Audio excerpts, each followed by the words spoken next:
With school ending and warmer weather, that could mean young athletes will be outside doing more, and without proper preparation, that could mean injuries.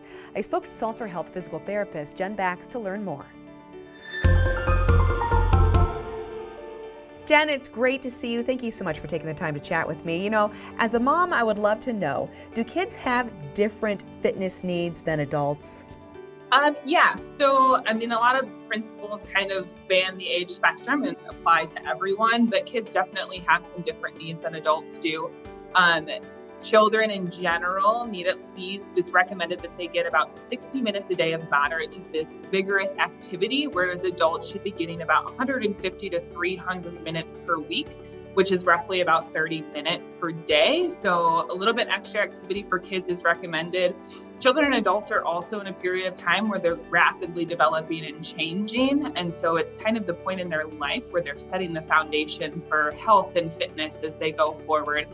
So it's important to include kind of all aspects of health at an early age, including muscle strength, cardiovascular fitness, healthy weight management. So that includes both underweight and overweight, as well as proper movement patterns, and even focusing on mental and cognitive health and well-being.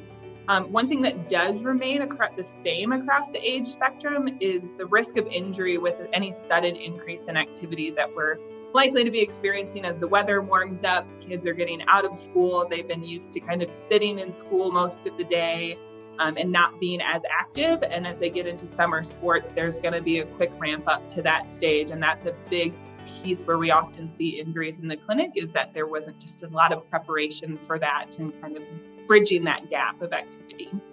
Okay, so then how do we help our kids better prepare for those activities? Yeah, I think, like I said, many of the injuries we see in our offices happen when they transition too quickly from more sedentary activities to those prolonged sporting or recreational activities in the summertime, or even with school sports.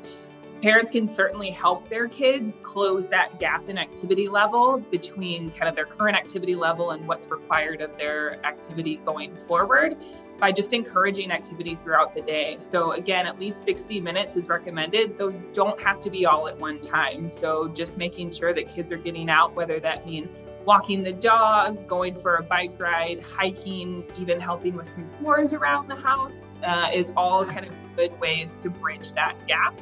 And while 60 minutes is the baseline recommendation, if the child is planning to get into even more rigorous activity, we certainly want to encourage either longer duration or higher demand activity to more closely close that gap and recreate what they'll be doing in the future. Great. And are there other preventative measures that the kids can take?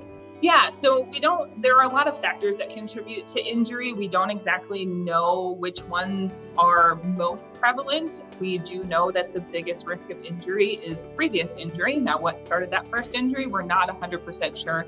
Some of those factors are modifiable. Some of them are just luck of the draw, genetics, age, gender, all have things associated with them that can lead to risk of injury. Some studies have shown that a dynamic warm-up before practicing or competition may help. One example is the FIFA 11 Plus, which is available to anyone. Just Google it.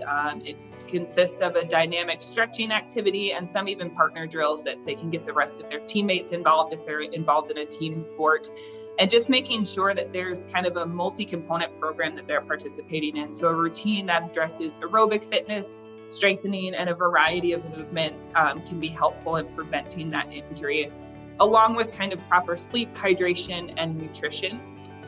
The other big thing is just an emphasis on safety and participation for all kids. So following the rules, using proper equipment, and just choosing activities that are appropriate for their current skill and fitness level. Great. And Jenn, where can parents go to learn more? You can go to saltzerhealth.com. Another good resource is choosept.com. Those are all great places to find general information that's available to everyone.